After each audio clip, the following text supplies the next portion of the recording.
Steve. Good evening to everybody. I see many friends among the participants, and it's always wonderful to be spending time with the Rhine community. As I've often mentioned in the past, and I will undoubtedly say many times in the future, JB Rhine and Louisa are really intellectual heroes to me. It may be that others among you have this experience. I tend to grow attracted to a certain body of ideas or a philosophy based on the persona of their purveyor, or what I can perceive of the persona. So I might look at a historical individual or a researcher, a scientist, a diplomat, somebody from the annals of history, and I tend to grow interested in their work based upon what I can detect about their personal philosophy. And the personal philosophy that I think was practiced with such impeccability by JB and Louisa Rhine in really establishing parapsychology as an academic discipline in this country is probably what initially attracted me to the findings of the Rhine Research Lab, the Parapsychology Lab at Duke in the 1930s, and for many, many decades beyond, including the present day, because active research continues, of course, at the Rhine Center, thanks to the efforts of John Kruth and Sally Feather Rhine and others. And across the entire field, JB and the standards that he laid down at the Rhine have left a tremendous impact, resulting in parapsychology labs and experiments at many other universities, touching the Western world. And we really owe JB credit for having established parapsychology as a lab-based, university-based clinical science in the United States, which obviously spread to other parts of the globe, as I was referencing. It's a funny thing for me to be talking tonight about implications of parapsychology, acceptance of parapsychology, applications of parapsychology, because in many respects, the man who I've just described as my intellectual hero, J.B. Rhine, he was very conservative in not wanting to extrapolate too far from the data that he and his collaborators painstakingly assembled. And I suppose I see it as both a strength and a weakness of the man. His greatness lay in his conservatism as an intellect. JB saw it as his mission to assemble such a remarkable body of bulletproof data pertaining to the extra-physical capacities of the mind, data that could be replicated, data that could be poured over, data that was assimilated under conditions of experiment that were impeccable, and that was monitored, juried, and accumulated in ways that not only met the best standards of the field of statistical analysis, but actually surpassed them. JB and his colleagues pioneered the first meta-analysis, for example, before the word even existed. This was around 1940, whereas the word itself wouldn't come into common usage until about 36 years later.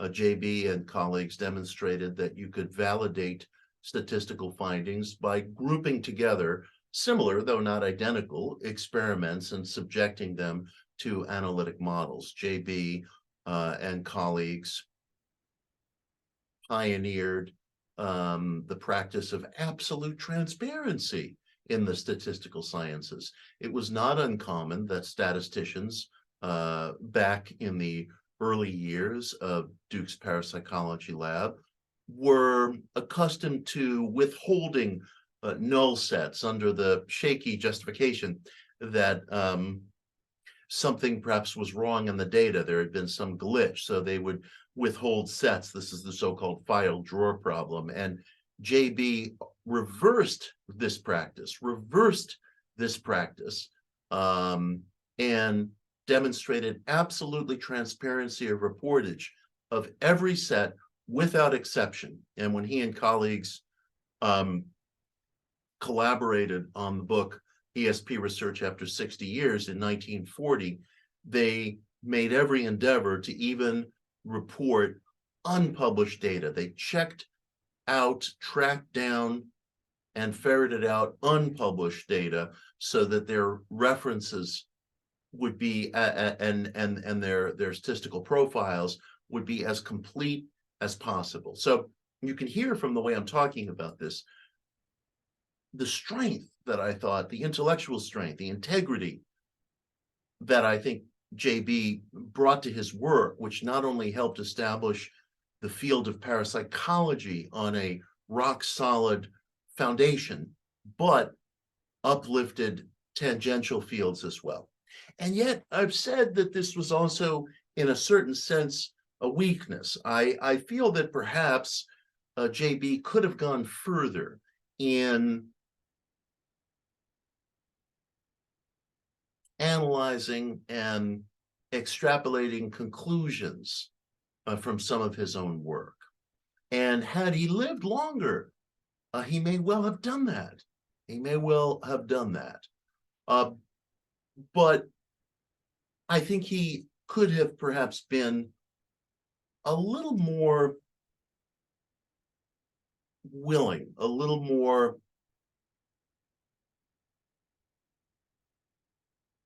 liberal analytically in terms of his conceding to publicly discuss and consider what some of the implications and applications on a personal scale could be of what he had discovered and amassed. And that's the task that I think our generation, both researchers and informed lay people, and I speak as a layperson, that's the task that our generation, I think, has inherited. And it's one that I'm making an endeavor to rise to and to pursue. I've been writing quite a bit about parapsychology lately, speaking quite a bit about it in public forums. And I find myself developing and sustaining tremendous enthusiasm for this kind of public communication about the strides made by parapsychology, including now well into the 21st century. And I've asked myself why that would be. Why am I bothering with this endeavor? One of the things that I have observed about the cohort of professional skeptics in our generation is this almost withering cynicism that they function under.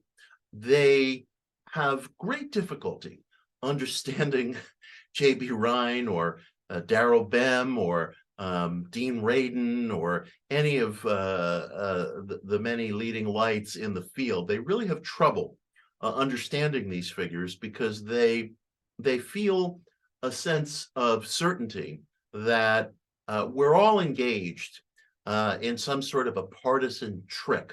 We're all just trying to get one over on the public. I suspect that projection is a very real facet of human life. I suspect that we can only see that in others, which we possess in ourselves, a insight that many religious visionaries and therapeutic scholars, including Sigmund Freud, have made. And I see no reason to doubt that observation. I have noticed that the professional skeptics cohort seems incapable of fathoming that any of us dedicated to parapsychological research, either as public communicators, which I am, or as clinicians, could be operating from a good faith, that we could actually really be endeavoring to make an effort to ask the question, what is out there? Now, of course, asking the question, what is out there, does open an individual up to all kinds of personal biases. And these things go under many, many different names. That which is most commonly heard is confirmation bias, which is really just a over-applied social sciences term for prejudice. And we all suffer from it. And it's important that biases get pointed out.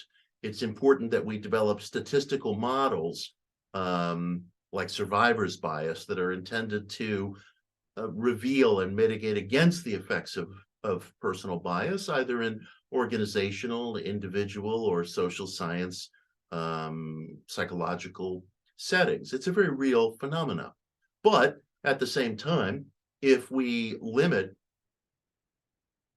the search to understand a human nature to credentialed study in a white coat lab atmosphere, so to speak, then we hollow out the very dictum to know thyself, which I think is one of the finest ideals, more spoken of than met, that animates human self-consciousness.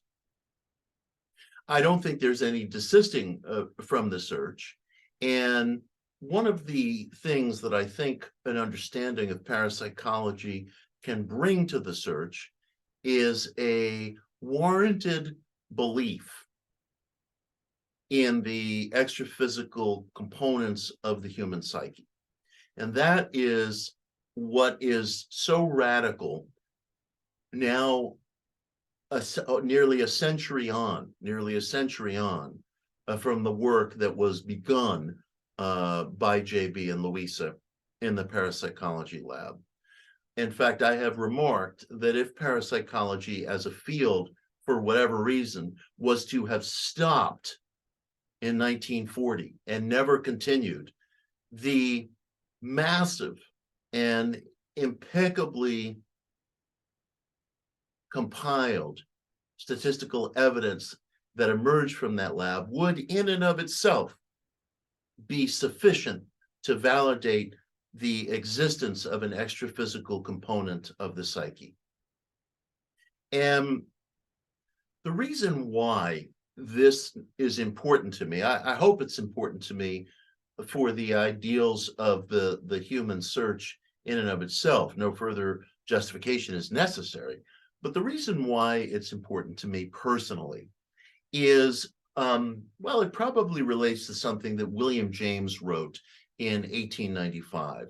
In 1895, James delivered a lecture, later turned into an essay, called Is Life Worth Living? And at that time, for reasons that we still don't really understand, there was in the United States a spate of suicides among young men. And the reasons are very unclear. And it relates well to our times, because I suppose nowadays people talk about there being some sort of a crisis of masculinity, or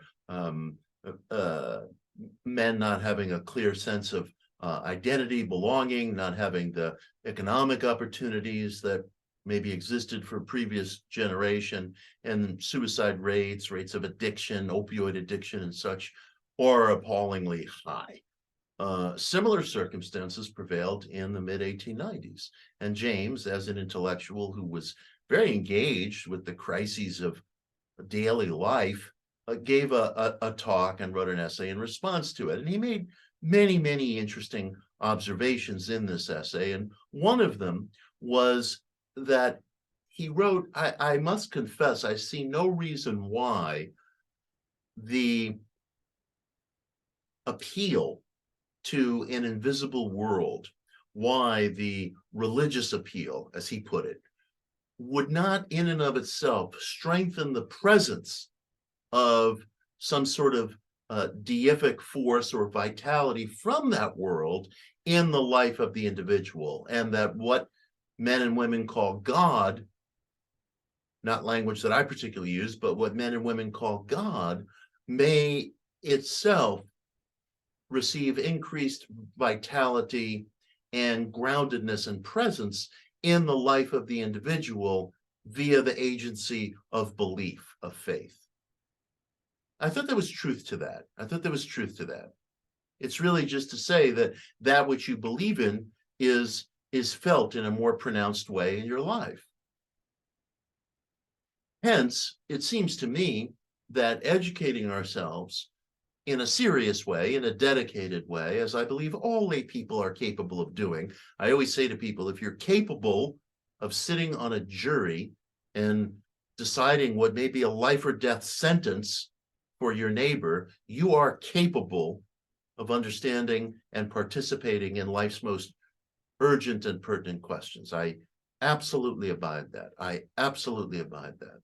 So I think if we, as both lay people and clinicians, both of whom are present on this evening's digital gathering, if we can educate ourselves about the findings of parapsychology, I think it leaves us with a warranted belief in the extra-physical properties of the human psyche. When I say psyche, I specifically mean a compact of intellect and emotion, the fullness of human life that is encompassing of all our inner experience, extending to the physical, because the physical is part of the wholeness of the human experience. But I use psyche as shorthand for emotion and intellect.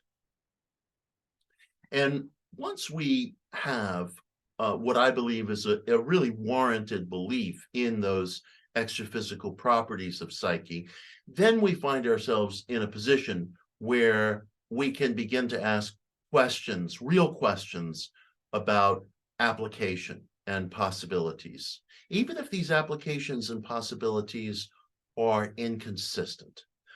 In the search, one must be willing to live with inconsistency in the same way that one must be willing to live with paradox. Because something occurs does not mean it is going to occur again.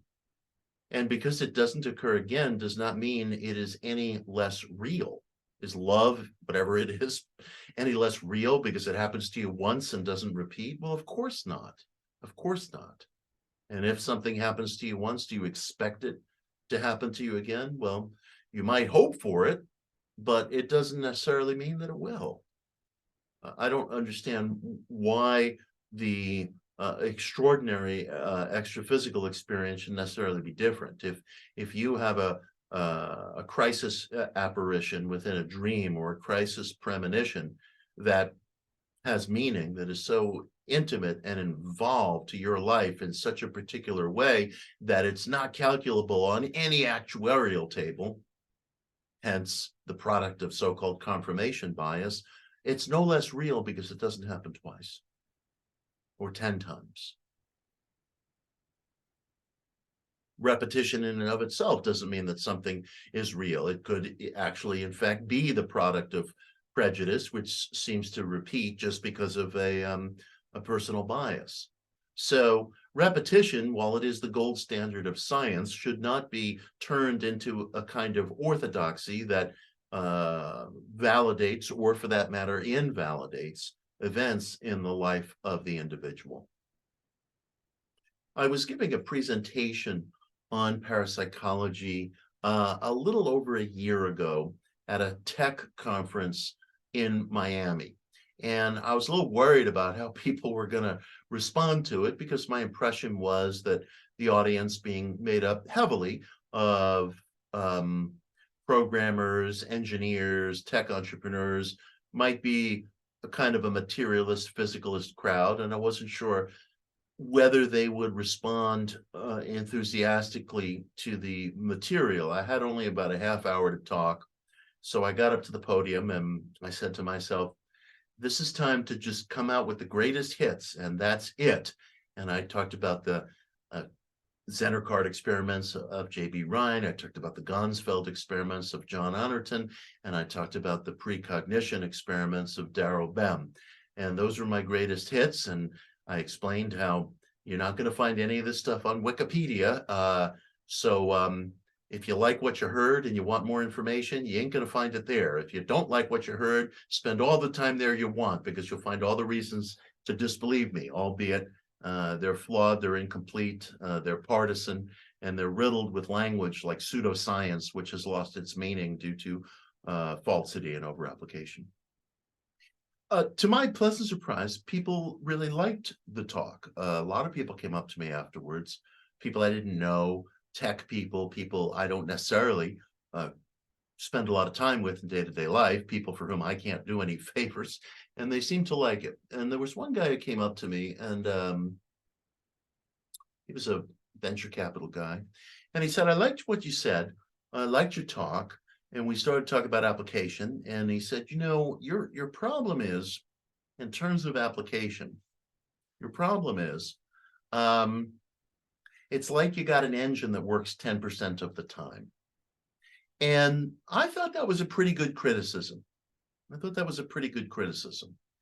We in the seeking community, I suppose you could say, I don't think we should run away from exchanges like that. I don't think we should qualify exchanges like that. I think it's really good and healthful to be speaking to be speaking with people from other fields, such as finance, where judgment can fall in a way that might sound brutal, but is logic driven in a way that I think it's good for us to engage with. In fact, if you can call that skepticism, that's the kind of skepticism I want to engage with. And I told the guy, listen, I thought you made a pretty good point, demonstrating the reality of the extra-physical usually is a matter of a few percentage points. This is true throughout the social sciences. And the extraordinary reveals itself in as a signal in the noise, so to speak. The extraordinary reveals itself so far as an interruption in the random chaotic pattern of numbers or lights or beeps that are supposed to emerge from a random event generator. The extraordinary reveals itself in a few percentage points of deviation from the law of expected chance, a few percentage points of improvement in cognitive performance based on some of the recent research done by Dean Radin and Julia Mossbridge and Darrell Bem and a few other of their colleagues. So yeah, it is true. We're not dealing with Zeus throwing lightning bolts down from heaven. We're not dealing with precisely with dentistry. We're dealing with targets that are moving, that are not easy, and occurrences that reveal themselves in winks and flashes. And I understood what he was driving at. Now, I think that he was also implicitly making the point that this is part of the reason why the funding situation is so difficult. Of course, many of you on this call are fully aware that there existed for 20 years or so a so-called psychic spying or remote viewing program in this nation.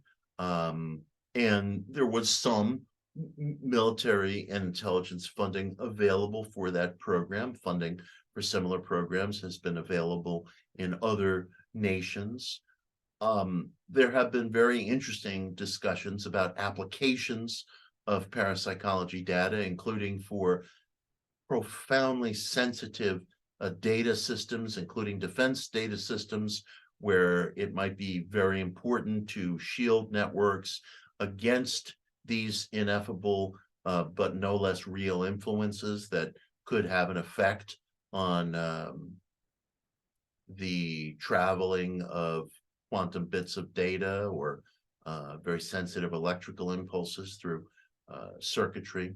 It's not really an area of my specialty, and I honor the potential applications that have been theorized in these areas. But that being said, it's not the kind of thing that attracts funding on the scale that defense and venture capital and pharmaceutical folk are accustomed to funding.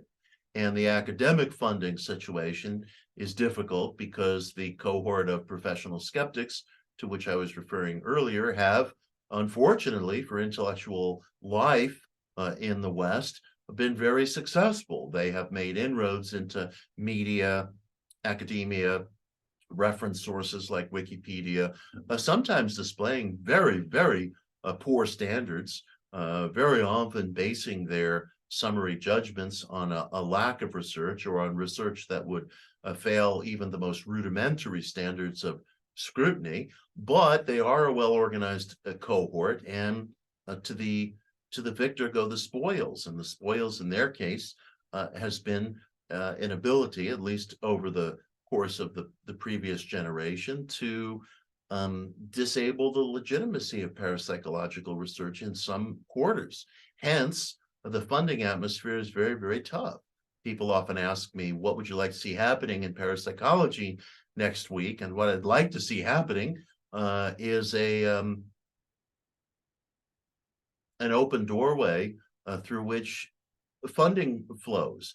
The field has no shortage of intellects. The field has no shortage of interesting experiments to propose. The field has no shortage of clinicians who are willing to put in the terribly arduous effort to getting published in mainstream journals that sometimes are excessively exclusionary toward parapsychological material.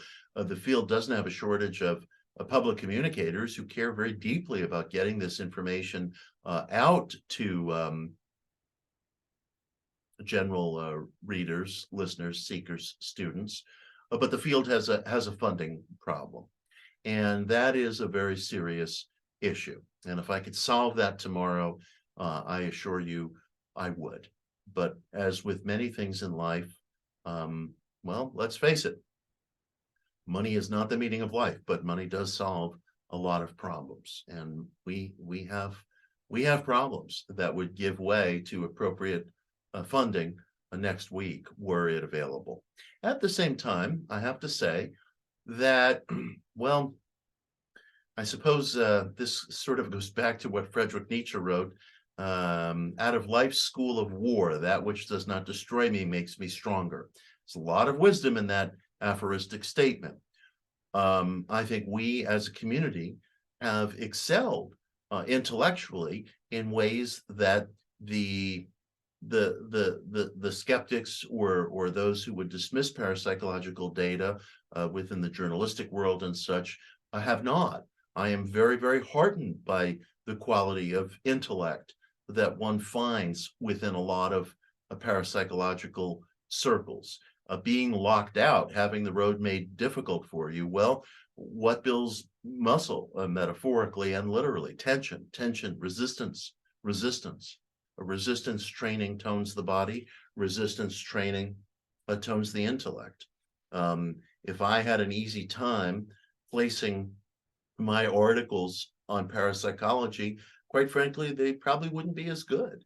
You know, I wrote a piece about, gosh, how long has it been now? About 2.5 years ago. We marked the death of one of the most influential skeptics, or I would say pseudo-skeptics, in recent history, and that is James Randi. And I wrote a counter obituary about James, which I thought I was well warranted to do, pointing out that all the heroic celebrations of his life left out his mendacity, his falsification, and his fraudulence. I won't make any bones about it. I have no animus against the man personally. I know that he had loved ones, and I sent, and I meant it sincerely, my condolences to his loved ones. But as a public figure, I felt he was an absolute intellectual disgrace and a fraud. And I wrote as much, and I arduously footnoted it. I arduously omitted any personal attacks. One might say that referring to someone as a mendicant is a personal attack, but I'm speaking about the man's public career. People are entitled to rake me over for my public career if they so feel like it. Many of his admirers did after my piece came out. I'll tell you something. I haven't really talked about this much. In fact, I don't think I've ever talked about it publicly at all. After I wrote the piece, I was very proud of it. I'm proud of it to this day. I reproduced it in a collection that I've published called Uncertain Places. I couldn't get arrested. I couldn't place the piece anywhere. Nobody was interested. I know lots of people at lots of mainstream publications who run all kinds of controversial things. I simply could not get arrested. I could not get arrested. I ran it on a popular website called Boing Boing. I was not paid for it. I ran it for free. And about, I don't know, maybe 90 minutes after the thing was published and I posted it on YouTube, some skeptic wrote, how does it feel to get paid for this kind of thing? I couldn't bring myself to tell him at the time I wasn't paid at all for it, not a nickel. And I would do it all again. I would do it all again. So William Blake wrote, opposition is true friendship, a statement that I take very, very seriously and that I think is really worth living with.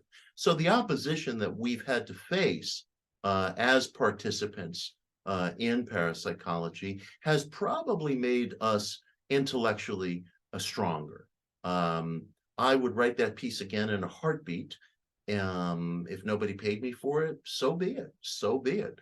I'll get paid for something else. But the work that I did on that piece, the effort that I put into it, gave birth to many other channels of inquiry, of research into parapsychology, and it strengthened my hand in terms of things that I've written about and published recently, some of which have become very popular, such as the work that I've done validating and defending now 10 years on the precognitive research performed by Darrell Bem at Cornell. So I think I have a kind of street tough hopefulness that the field of parapsychology is finding its way, is going to find its way, because those who have stuck with it, some of them are on this very call tonight, those who have stuck with it for reasons other than just wanting to win a contest or getting paid. You know, the skeptics trot that out all the time, like, you know, this guy's just in it for the money. And it's like, let me tell you, I don't know if you live in the United States of America, but anybody in this country who's ambitious for money does not get into parapsychology. I can assure you of that much. So those of us who have stuck with the field over these many years have done so for fibrous reasons. Reasons that skeptics, I think, really are constitutionally incapable of understanding. And that has produced a generation, and will produce a next generation that I think really possesses something of the sinuousness that intellectually and characterologically that was demonstrated by JB and Louisa Rhine. And I know that is going to produce outcomes that are positive, that help this information reach the public. I was saying earlier, I don't feel very adept at talking about commercial applications of parapsychology. I'm not sure anybody does, and I'm not sure I have any wonderful ideas to share about commercial applications of parapsychology. But I feel very certain that there are personal applications of parapsychology, and I'd like to share one of them with you. I was personally, I've made a couple of references to the work done on precognition by Darrell Bem at Cornell. And I want to talk a little bit about that, because I think that what Bem did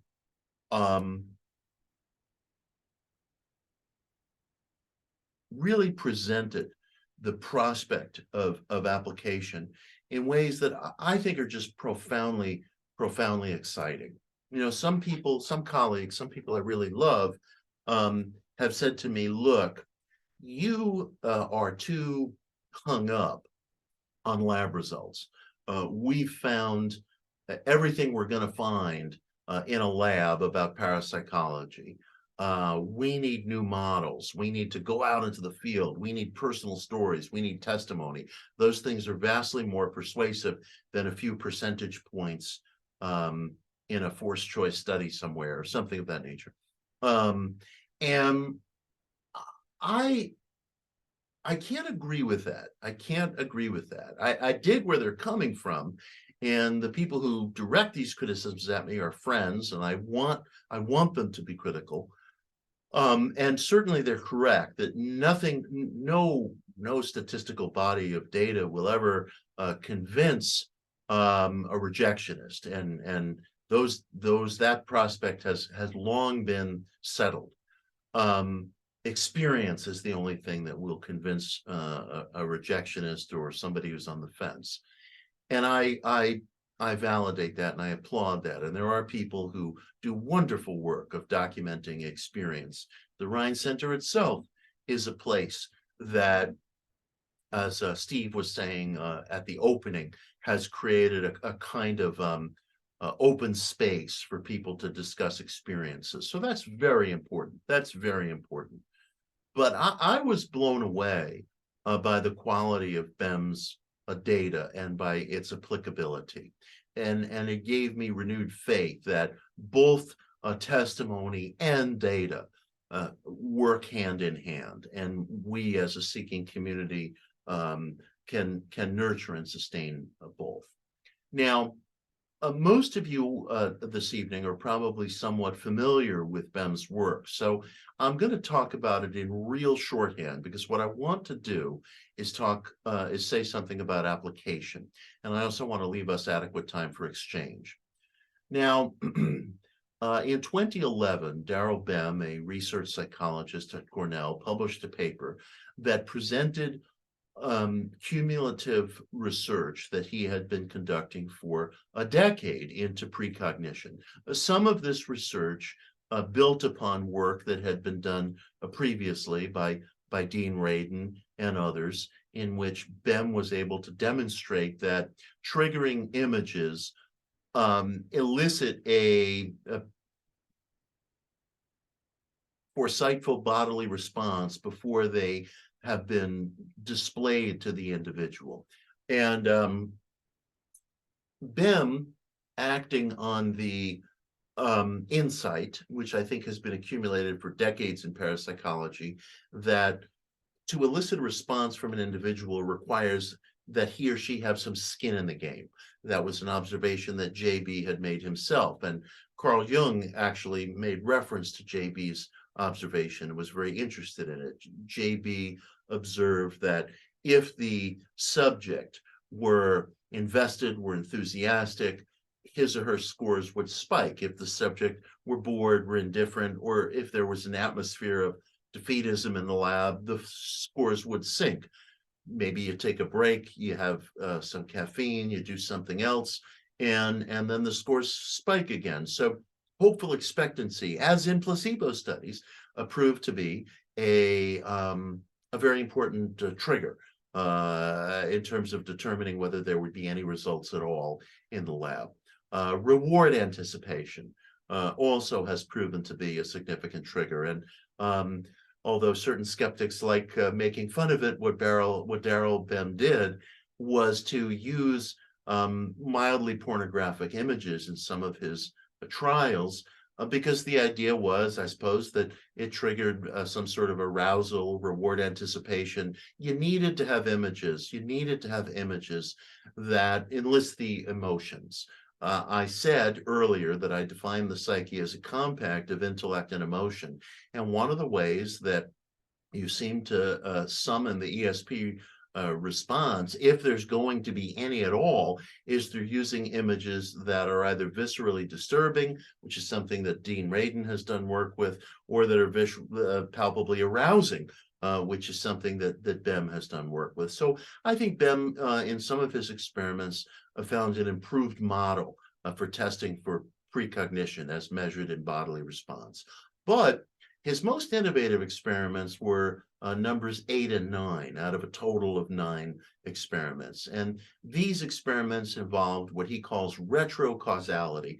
And to me, they were just fascinating. To me, they are perhaps this generation's most exciting experiments in parapsychology and the ESP effect. What Bem found, in brief, and I'm really boiling it down, is that if you ask an individual to memorize a list of words and then to recite back the words that he or she has memorized, you'll get the average results that are cognitively normal, 5, 6 out of 10 words.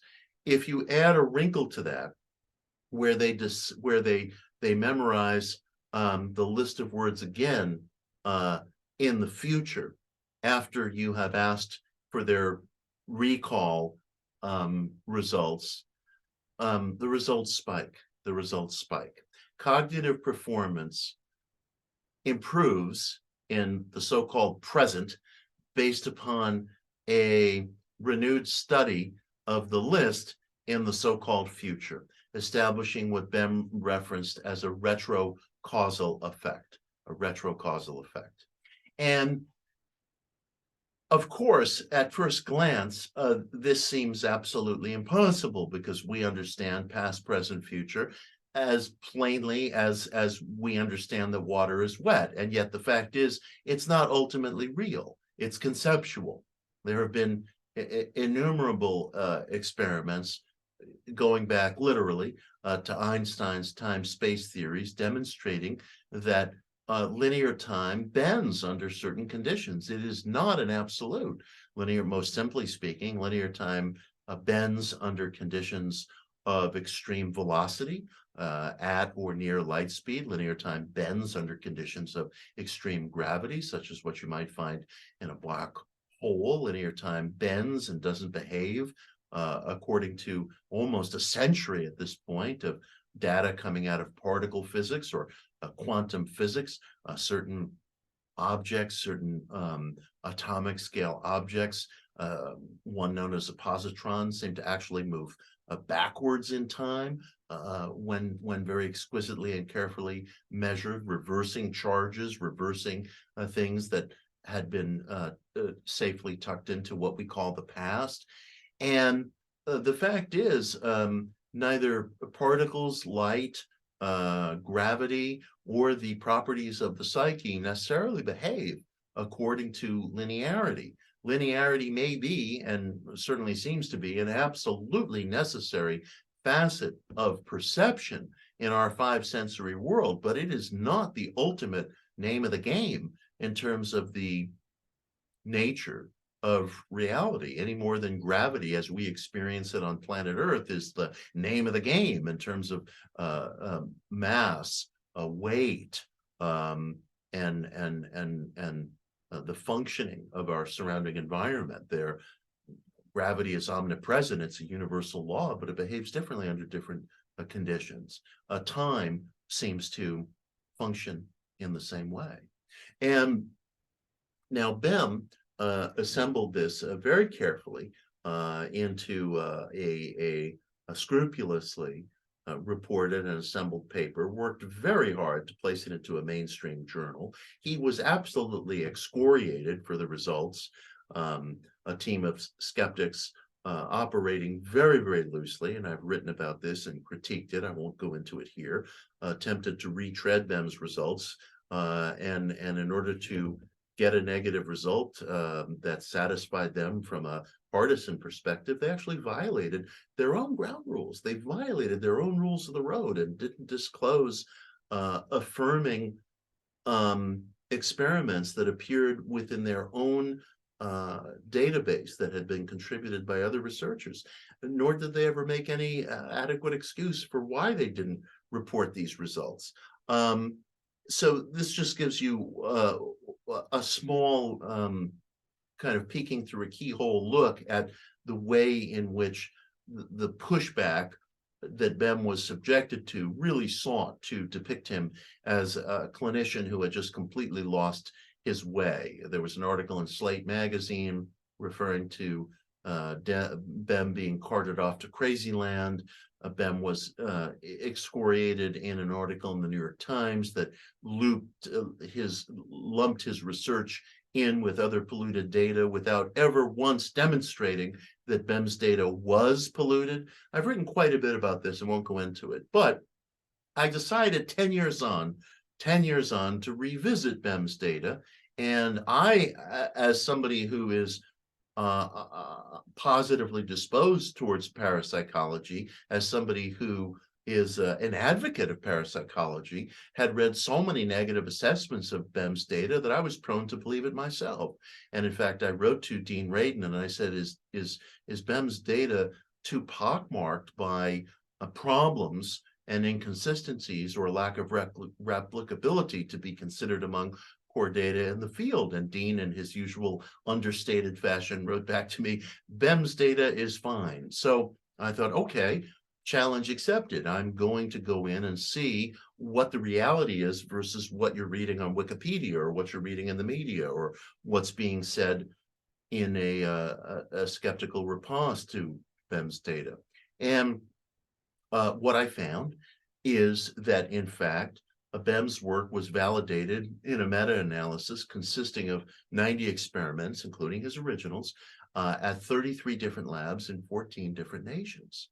90 experiments in 33 different labs in 14 different nations. This does not mean that a majority of experiments agreed with BEMS data. They did not, but there were enough replications so that his original results were far within the margin of replicability as recognized across the social sciences. The purpose of a meta-analysis is not to create a mirror replication of the original research in question. The purpose of a meta-analysis is to determine that the original results were not the product of chance. And BEMS data absolutely excelled in that area.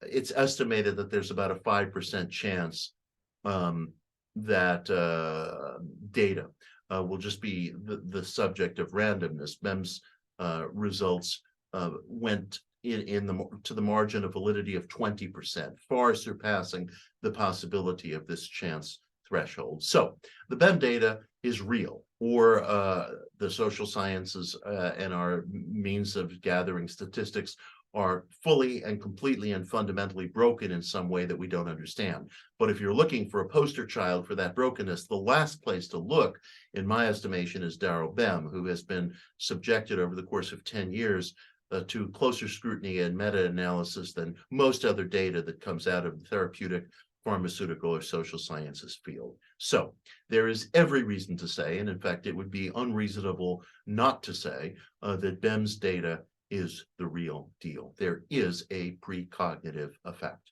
Retrocausality is actual. And think of this.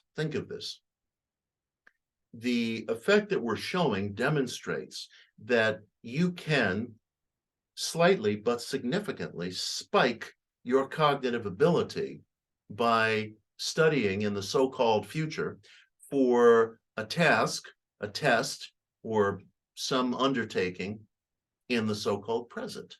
It's quite remarkable. It's quite remarkable. And again, I say this knowing that it challenges all common observation. Of course it does. Of course it does. But this is why we have to gather data in these extraordinary areas, because in fact, there should be a higher threshold of acceptance of data that violates common observation. Raise the threshold, raise the bar, but raise it honestly. And BEM responded to that raising of the bar and brought us news of something that violates common observation that I think is of generational significance. Now, the clinical psychologist Steven Pinker at Harvard is a big critic, a big skeptic of parapsychological data. And he watched a presentation in which I spoke about BEMS numbers. And he said, is Horowitz actually saying that you can get a better grade on a test by studying for it afterward?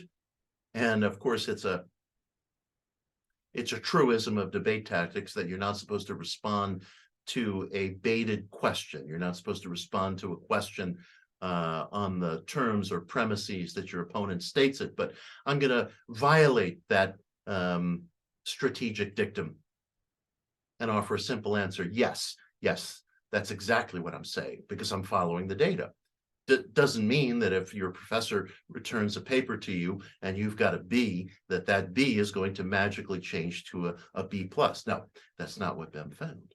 What BEM found is that your performance on the paper, the exam, whatever it is that you're undertaking, your cognitive performance can slightly but significantly spike based on actions taken out of time. That's what the retrocausal effect is. Now, it requires further work. It requires further research. He inquired as to the efficacy of retrocausality in matters of cognition. It was limited to that. Cognition. We need to work with this data. We need to continue to experiment with this data. I am not a scientist. So that task is going to fall to people who do lab-based work. But I am a seeker, and I care very much about the question of whether we as individuals, I spoke on behalf of testimony not long ago, whether we as individuals can seek to experiment with certain things within our own daily life. Again, I will not limit the dictum know thyself strictly to credentialed study. Credentialed study matters, but we can't seriously believe that every figure from Socrates to Lao Tzu to Sun Tzu to Christ to Proust to Sylvia Plath are just victims of confirmation bias. We are here to search. That's part of what makes us human. So let's search. Several months ago, I heard from an athlete, a Muay Thai fighter. Muay Thai is kickboxing, named Spencer Hanley, professional fighter, good guy. And he told me that 9 days hence, he had a championship match coming up in Texas. And he said to me, I feel good about my training, but you know, we're getting close to the match, and he was feeling a little anxious, naturally. And he wanted to know whether I could recommend anything that would help him with his mental game. And I suggested an exercise to him, very simple exercise called the 30-Day Mental Challenge. I have a book that came out this year called the 30-Day Mental Challenge. Very simple book. I believe in simple things applied with passion. In fact, in matters of the search, the only thing I believe in, frankly, are simple things applied with passion. I think passion is the turnkey to everything that we attempt, not much different from what we found in placebo studies and parapsychology. So, the 30-Day Mental Challenge is super, super simple. You basically write a contract to yourself in which you vow to spend the next 30 days dedicating yourself to thought that is forwarding, that is productive, that is constructive, that is conducive to advancement, that when you think of the past, you make an effort to think of things that are forwarding, fortifying, worthwhile. When you think of the present, you think of things, again, that are advancing, that are positive, that are constructive. And when you think of the future, you allow yourself to consider every reasonable ambition as within reach. See what happens.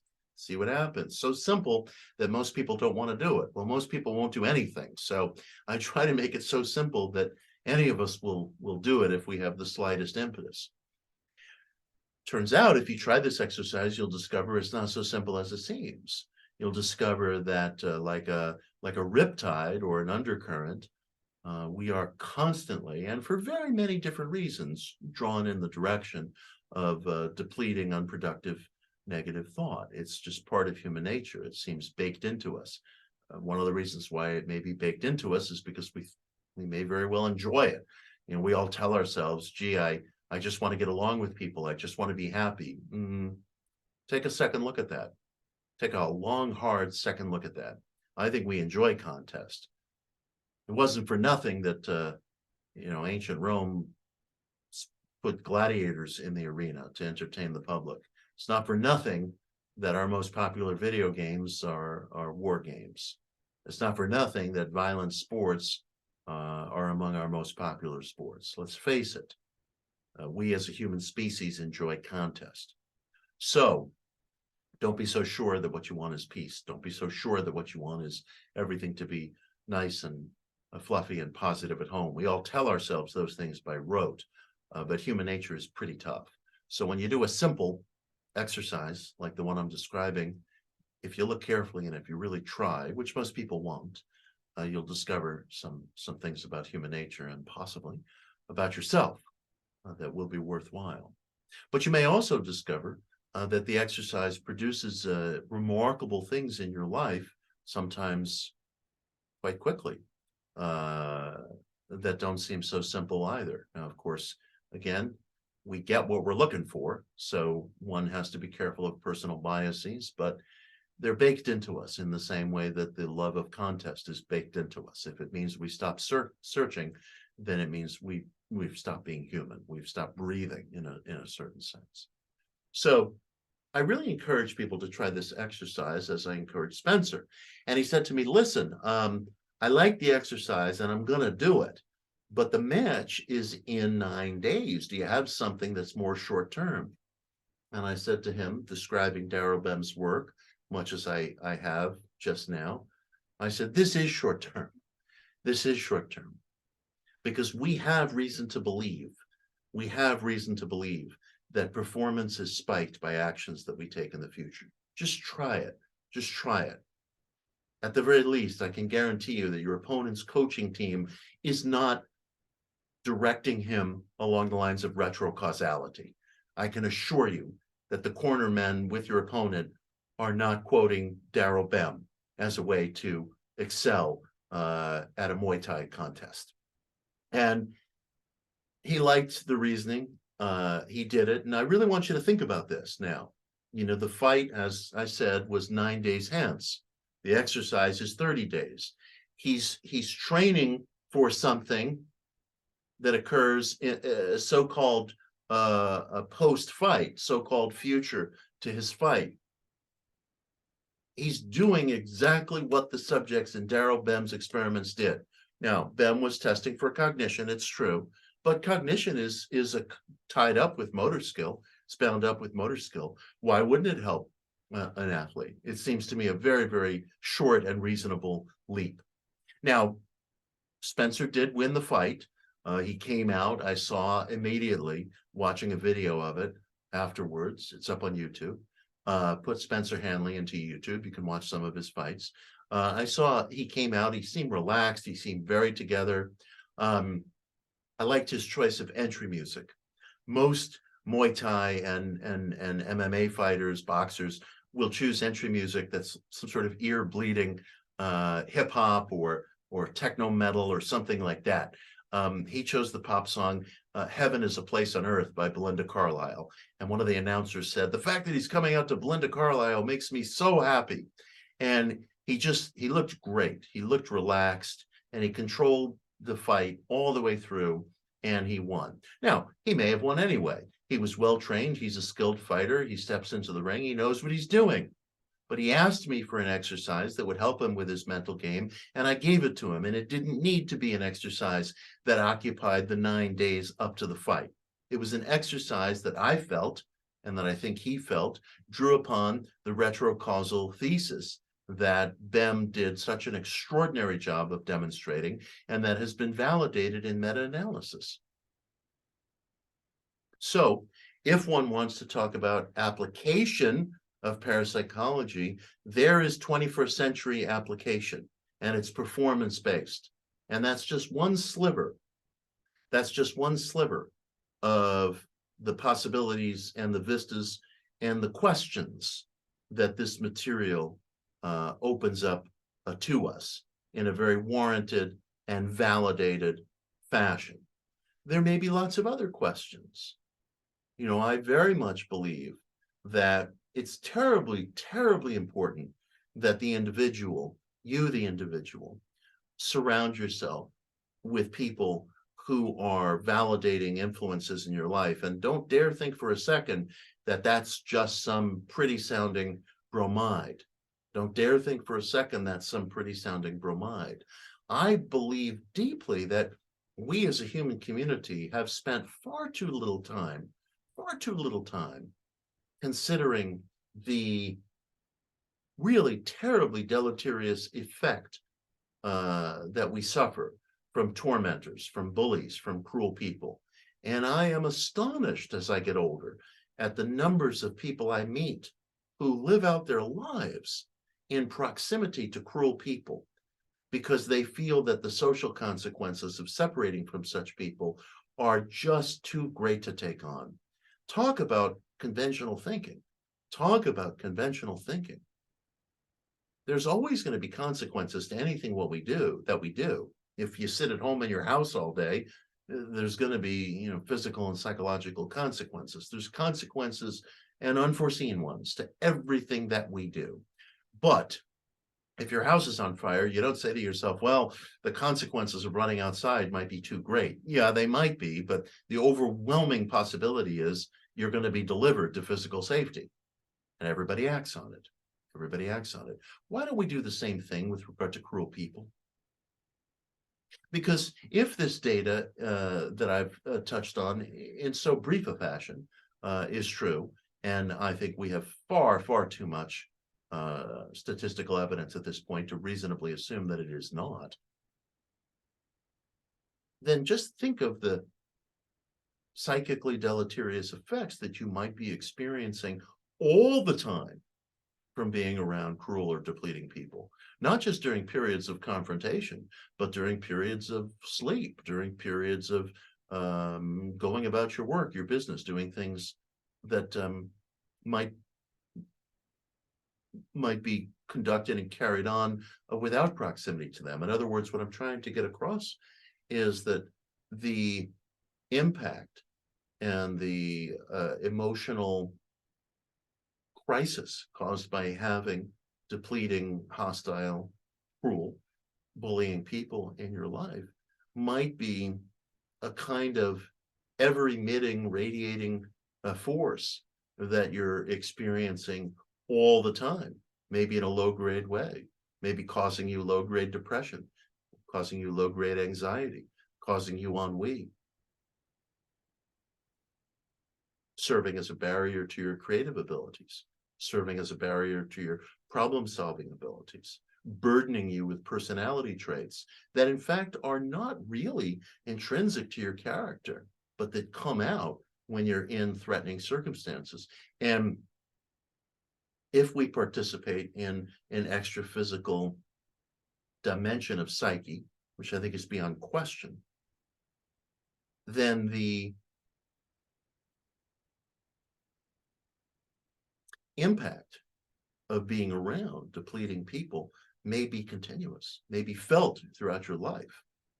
And if you get away from those people, you may discover a whole new dimension of yourself, a whole new dimension of yourself as a good-humored, reliable, capable person who other people want to be around.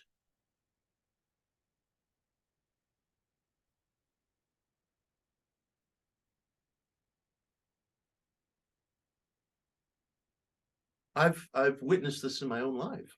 I've witnessed this in the lives of people to whom I'm close. I think actually our therapeutic culture, it's been helpful in so many ways, but it's also instilled us with the notion that change needs to come from within, and I honor that to a degree. I honor that to a degree. If we are participatory beings in ways that go beyond that which we normally understand, then that component of human life must be honored as well, must be honored as well.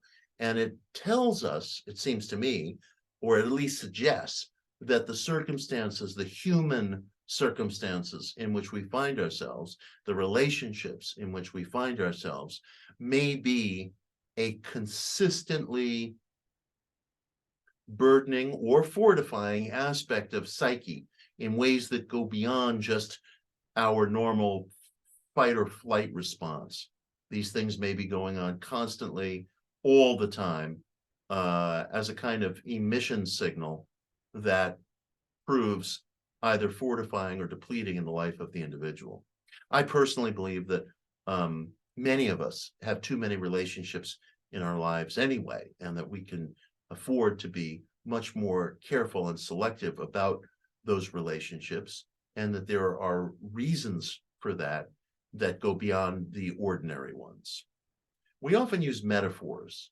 We talk about vibes, energy, whether we grok to somebody or something. It may be that those metaphors have at the back of them something very concrete, very real. If we participate in a common psyche, if we participate in and receive communiques from other people through whatever means, whether we're possibly selecting things in some sort of an interdimensional way, whether we're weaving in and out of different dimensions of time, whatever it may be, if we are receiving psychical data from other people in some kind of a routine, even if slender way, it raises the stakes all the more greatly on fostering around ourselves constructive, collegial, conducive environments. But socially, we're told, well, the cost of separating from so-and-so is too great. And sometimes that's true. There are economic factors, there are factors of geography. I think there are ways of approaching that. Starting with radical self-honesty, private self-honesty. This isn't material that you're running around sharing with other people. The idea is to get away from depleting influences, not to further engage them, not to disclose things to them, but to be actually honest with yourself about the fact that this is a depleting aspect of your environment, and that if it's not possible to separate it from it now, and I understand those complexities, you will separate at the first possible opportunity in the future. Again, I'm positing these to you as suggestions. I'm positing these things to you, seeker to seeker. I'm positing these things to you because I think we've reached a point in the 21st century where we understand parapsychological data so fully and so completely, although there are so many questions in front of us, that application at this point is warranted. And I think we as a seeking community of mature, sensitive people can begin to experiment with some of those steps in our own lives. And that is one way of engaging with the, I think, truly wonderful and extraordinary and growing legacy that we as modern people have received through the study of parapsychology. So with that, I want to thank you so much for being here tonight, for giving me the opportunity to exchange with you about these ideas. These exchanges are enormously helpful to me, as I hope that they are to you. And I'm very happy to open things up to questions right now, and I hope that we have a good exchange. Thank you. Thank you so much, Mitch. If we could all be together right now, this is where we'd be doing the hand clapping part. We don't have a lot of questions in the chat, so I will just remind you, some of you arrived a bit late. If you have any questions, post them in the chat so that we can get to them. We have right now just a couple of questions. I think, but first I want to just say, as I read the title, the breakthrough of parapsychology, and I envisioned that parapsychology is making significant inroads on another level than personal. Those of us who've had experiences, and lots of people have, and it does change you, knowing rather than believing. But I'm wondering about the global changes that parapsychology may or may not be affecting right now in the world. There have been quite a number of philosophers who have been deriding science for walking off the philosophical path, not following the premises of science to go wherever the phenomena lead. And I'm seeing also similar things now in religion. Do you have something to say maybe about the global aspects? Well, the global aspect, it's always a pertinent question. I don't have a great deal of faith in human nature. I don't like saying that. I think that human nature is pockmarked with problems and challenges and difficulties, some of which we don't like to acknowledge to ourselves. I'm often asked, I'm interested in the mind causation thesis. I'm interested in the new thought thesis. And people always ask me, well, then what about all these catastrophes and tragedies in the world? And, my response is, my God, do any of us ever look in a mirror. I mean, I don't know that all of us are walking around with our hearts filled with love for neighbor, fulfilling the principles of the Beatitudes. I think human nature is terribly challenged. But if wouldn't parapsychology help us to understand the stakes of that? That if I'm walking around with a negative attitude towards another individual, there may be stakes to that that go beyond just the stress responses in my own body. There may be something that I have to take very, very seriously in that regard. I don't expect the human community to turn around tomorrow and let loose its partisanship, its cynicism, its penchant for violence, its penchant for unnecessary contest. But I do think that if we understand that these things, as they exist within our psyches, may have effects that go beyond just deleterious mind-body influences on ourselves, might take us a little further toward understanding what human responsibility can be and ought to be. I see Stanley Corner's raising his hand. I don't know, Stanley, if you can put your question in the chat box, just so we stick by the rules here. But thank you, Sally. Appreciate it. I'm so glad Sally's here tonight. She is a constant source of inspiration to me. And I believe I left it possible for you to unmute your video. You have to ask for permission to unmute the audio so that we didn't have anybody disturbing us. But if you go ahead. Yeah, I'm happy for Stanley to ask his question audibly. Okay, yeah, sure. Okay. Go ahead. Let's. Okay, can you hear me? Yes. Okay, I would like to propose the following experiment in retrocausation, building on the work of that you mentioned. Suppose that you have the test group and the control group.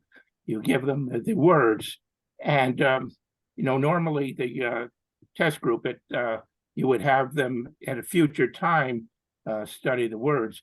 But suppose you arrange it so that you when you give it to them, you analyze the test group and see if they have scored significantly above the control group, and if they have, then you don't give them the future words. But if they don't, then you do. So it looks like you can stage kind of like a contradiction to see what would happen in that case. Has that been tried? I don't know if that's been tried. I think it's valid. So you're suggesting what? Can you spike a score that's below par? Can you spike a score that's above par? You're trying to see to what degree the retrocausal effect is trackable. Okay, well, I'm saying that you have the two groups, and you see if the group that the test group, if they have a score above chance, then and only then you do not have them see the words in the future. But if they don't have a score above chance, then you do. So it looks like you're kind of like trying to fool the system and see what would happen. Yeah, it also would suggest a remedial effect, frankly. I mean, a reparative effect. Let's say there's somebody who's scoring below par. They study the thing in the future. It might suggest a reparative effect that emergent from retrocausality. I think it's a great experiment. If I was a grant-making executive, I'd fund it tomorrow. So for the benefit of everyone here, I posted a link to Daryl Bem's paper. So you may find that helpful to understand some of the context of the retrocausation, the studying for the test after taking the test, which is we did this here at the Rhine a few years ago, and I think there were 47 people there, and 45 found that they had more of the words they had studied, that they had memorized. That memorization and writing them down was the test, and then they studied half the words, and more than of the words that they remembered were on the ones that they studied, which is exactly what Daryl Bem was saying. Yeah.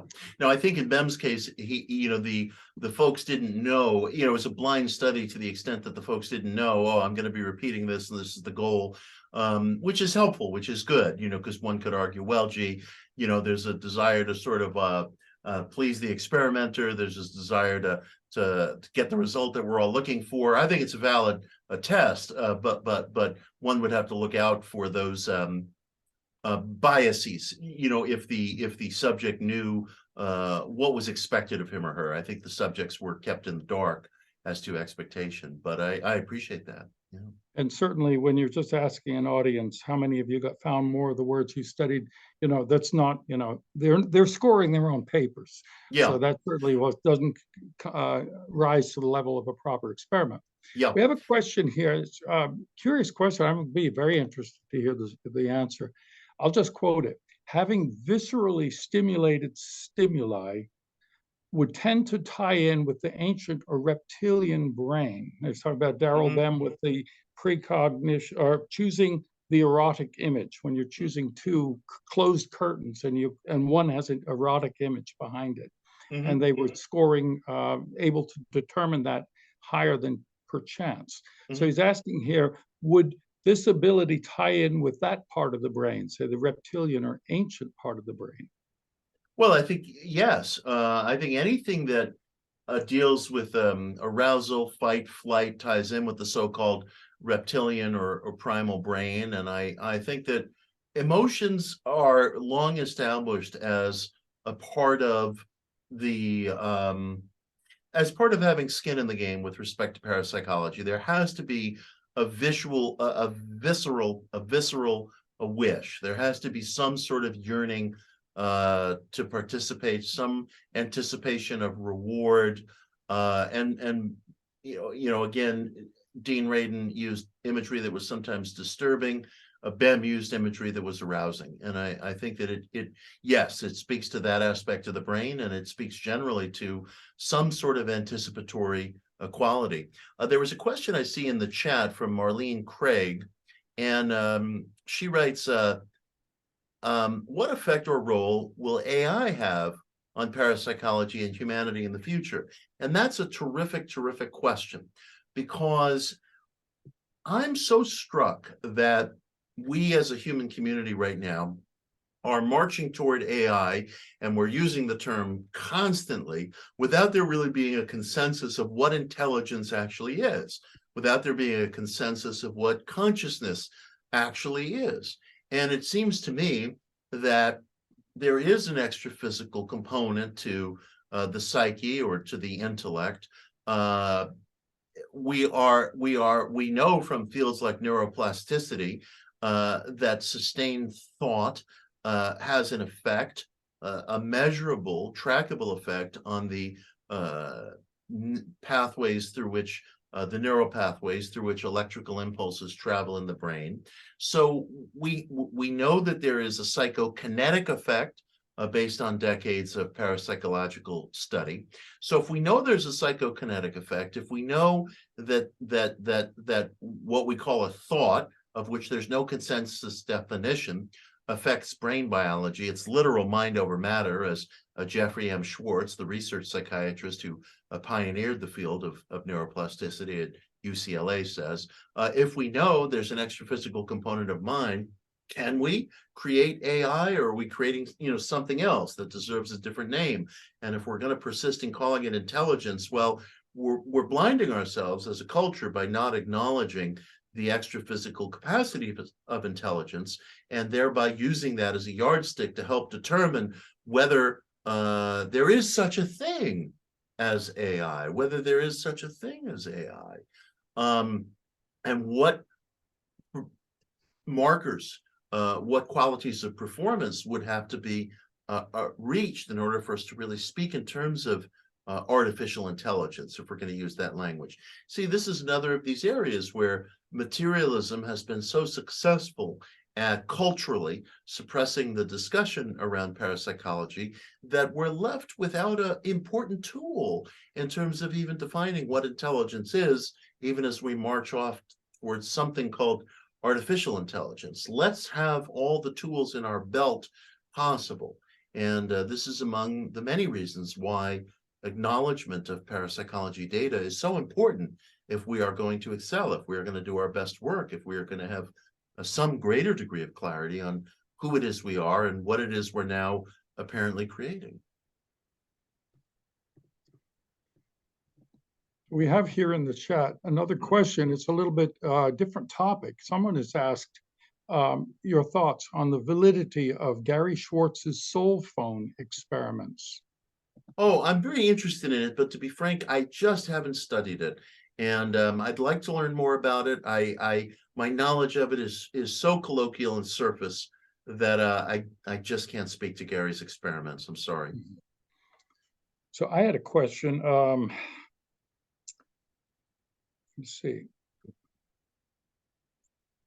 The idea of retrocausation is, it's a real problem in philosophy, and because the implication is that everything that happens is the effect of a direct cause. And so if you know, for instance, today, specifically what will happen tomorrow, that it means that your knowledge is the effect and the cause is the event, which in our normal time has not yet happened. Right. The implication there is that time can go in two directions. Yeah. If we assume that there's always cause and then effect. But I'm wondering about the implications of retrocausality, and this goes very much to some of your themes. As I'm wondering if actually within a fairly short term of, I'll say, predicting and then having something happen, if that isn't actually maybe what is commonly called the law of attraction, that is a psychokinetic ability that we have to invite some possibility that exists out there to occur. And that would negate retrocausation, and it would enhance the argument for psychokinesis. Yeah, it's fascinating. I mean, these are all fascinating questions. With respect to the cause and effect, it may be that cause and effect still holds, but the arrows are much more messy than we might have imagined. The arrows are much more multitudinous than we're even capable of conceiving. I think a lot about the question of the so-called law of attraction and what may be going on. I've had people say to me, and it's a reasonable supposition, look, maybe all this stuff that we think we're calling, attraction or manifestation or selection, as I like to put it, and I have my reasons for that. Maybe this is all just a telepathy of some sort. Maybe we're constantly looking for people to meet us halfway, to help us out. And sometimes we get that which we're looking for because of the reality of an ESP effect, and we call it positive thinking or what have you. In my book, Daydream Believer, I write at some length about the question of my use of the term selectivity. It may be that our senses are measuring apparatuses, and I don't see why they wouldn't be. I mean, they really are measuring apparatuses, taste, smell, perspective, and so forth. And that we localize among infinite possibilities through perception. Emotionalized perception, which is very persuasive, serves as a kind of localizing event. That may be what's going on with what we popularly call law of attraction, if anything at all is going on. So it raises all kinds of fascinating questions. Well, I don't see any other questions, but you mentioned before Marlene had sent in a question, and I think that she probably copied that directly to you, since I don't see it. Oh, that was the AI question, yeah, which I responded to. There may be other questions there that I can't see, so I'll ask you to check that. I don't see anything here, but I see Sally Feather Rhine is going to try the 30-day challenge, as Spencer did, and I'm going to join her in doing that. I've been meaning to try the challenge. I invite you all to do that. I invite you all to email me with your responses. You can find my email address on my website, which is mitchhorowitz.com. It's the same email everybody in my life uses. I throw the doors open. So drop me a note. Brevity always helps. I try to respond to everybody who writes to me, but brevity is a big, big help. And I see Teresa Wilson, who I recognize, of course, has a question.